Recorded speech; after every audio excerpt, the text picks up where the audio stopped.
102.9 The Buzz, Nashville's rock station. Hi, I'm Squeegee in the studio with Margaret Cho, who's going to be at Zanies. You've got a show tomorrow night and tonight as well, correct? That's correct. And Kate? Kate Willett, yes. Okay. So it's a tag team tonight? She's opening for me, and we're doing the show together. And actually, tonight, our friends Jackie Cation and Maria Bamford are on the first show. Okay. So it's Ladies' Night. Right on. At Zanies. Ladies' Night. Drinks for free, half price. Ladies' Night. Oh, what a night. Yeah. Oh God.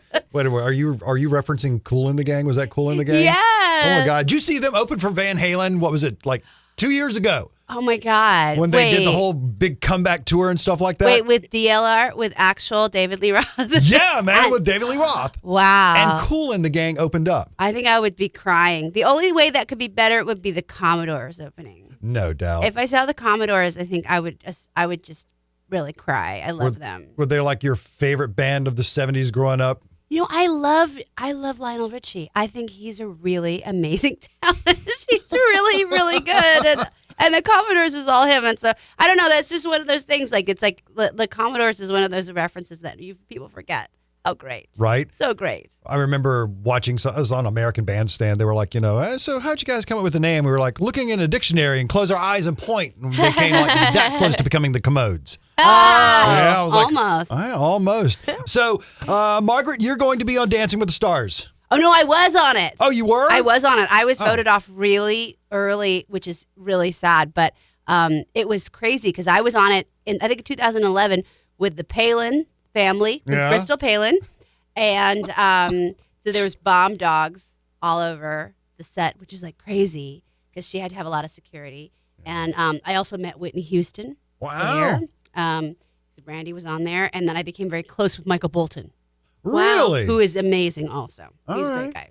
And you actually have rhythm? Well, he does. I have a bit of rhythm. I used to be a dancer. I used to be a lot of kinds of different kind of dancing, but the pole is not applicable for Dancing with the Stars. Why not? I mean, I don't know. There have been like petitions to make like pole dancing an Olympic sport now. It's hard. It's hard work. Yeah, it is. It's really, really difficult. So You've tried it, Kate? No, I have watched people try it to like get me to try it by like showing me some athletic moves and stuff like that, but it's too intimidating. I think you need a lot of core strength. Like it's something that I feel like I'll get around to after I do yoga again for a while. Okay, so you're just kind of like sticking with Zumba and that's it?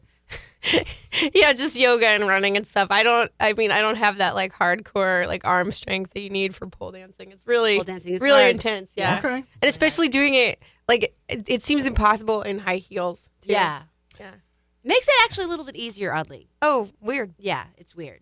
How does it make it easier? You can use it to sort of climb up. You can use the high heels to climb up on it, so that you can put the leather that sort of gives you a little traction.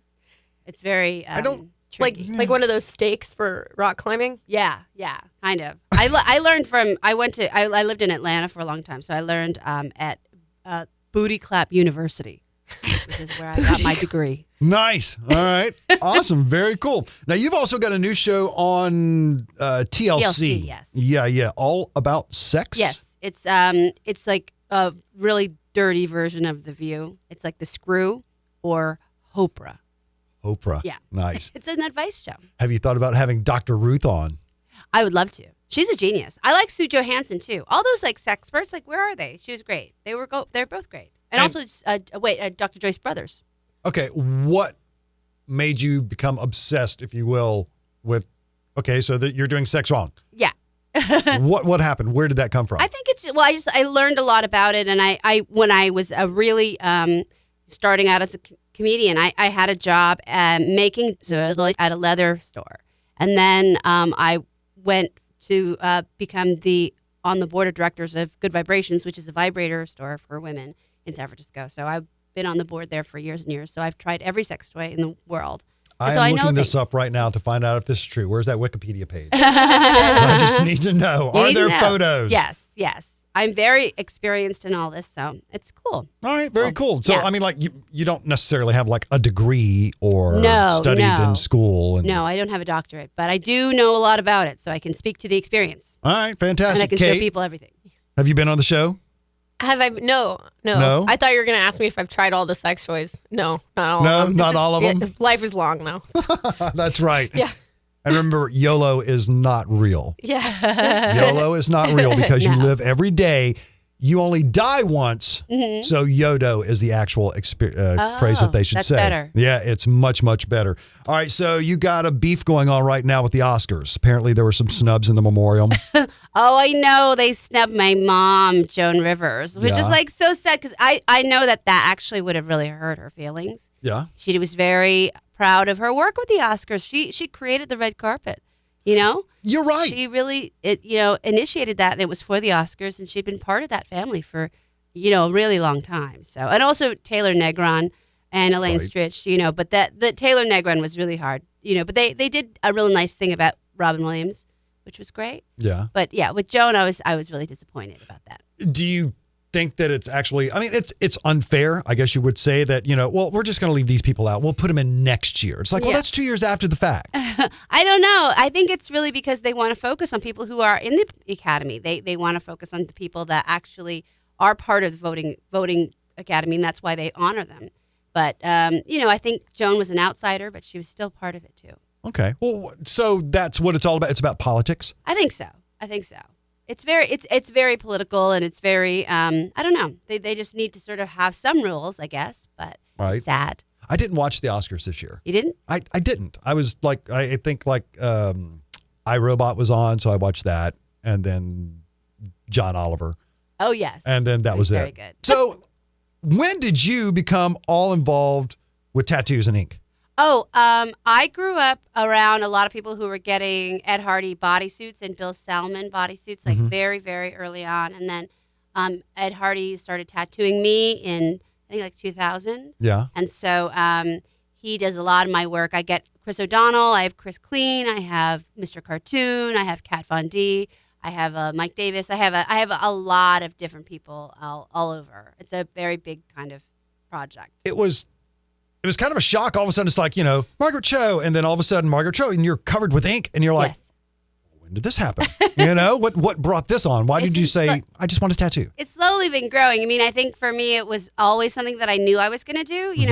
My family, people in my family have a lot of tattoos, and, I grew up with people who were very into it, and so I knew that it was going to be part of my life, but I just didn't know, like, the extent of it, but it was really something that it was always kind of planned. Right. Now, everybody says it's an addiction. So I've been thinking hard and long about what I want next. I've got 2 tattoos just on my arms right now, and I'm just like going, okay, I want something different, but I don't know if I want old school, I don't know if I want new school, pinup, or what. So I'm still trying to decide. They're all applicable. You could have it all.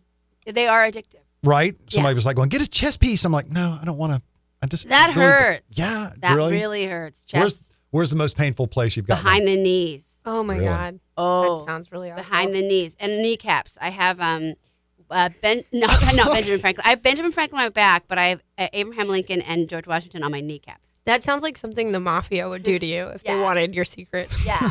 Do you have any ink, Kate? No, I would, but I just haven't been able to pick something yet. I think I will someday, but it has to be the right thing. I just don't know what it is yet. Your birth sign, like what are you in, Aries, Libra, or something? Or? I'm a Gemini. I don't know what it. But I think of ideas and then I'm like, no, I don't want that on me forever. But I think eventually there'll be something that I'm like, yes, I want that. Right. And then probably after that it'll become less meaningful, and I'll just be like, oh, this is pretty or something. I don't know. But I want the first one to be like something important to me. No regrets. Yeah, exactly. Spelled with an A. It's just the name of some dude that I'm dating for a couple weeks or something. Right, I don't know. John. Just take this one out. Bob. Yeah. All right. So where are you from? I live in San Francisco. Okay. Grew up in LA, but live in SF for a while. Okay. Now, how did you two get to start touring together? Is this a whole tour that you're doing, or is it just like this one show in Nashville? Or no, we're doing a few dates.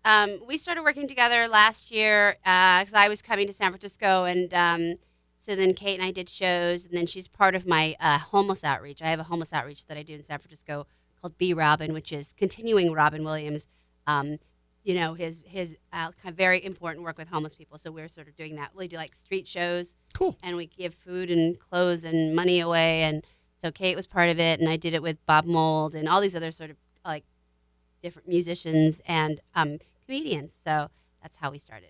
You were involved in all kinds of charities now. Yeah. And just, I mean, like you've become an entrepreneur. Yes. You've decided how long ago that, you know what, comedy's not going to last forever. What am I going to do with my life? When did you make this decision? Well, you have to do everything, but I think comedy is really important too. But it's all part of work, and I think it's all fulfilling and it's all creative. So it's good. All right. So San Francisco, both of you. So what kind of music did you get into the local scene in San Francisco? I'm sure like what, Metallica, right? Yeah. Oh, Metallica is great. Right. But then I'm kind of mad at them because I wanted them to come, because I've done stuff for them so many times for their music care stuff, and like it's all fun when you do their benefit, but then they didn't come and play on the street with us when I asked them to. So I have a little bit of a beef with them. Well, did they have something else to do? Like, they're busy. They had to go to therapy. Yeah. They had therapy, so they couldn't come. But, it's very, San Francisco's great for music. I mean, it's historically, it's like very important music-wise, and I always really got very excited to go see everybody there. So great. Well, ladies, it's been a pleasure having you in here. Margaret Cho and Kate, I'm sorry I didn't catch your last name. Willett, Kate Willett. Kate Willett. Very nice to have you here. Thank you Thank so you. much.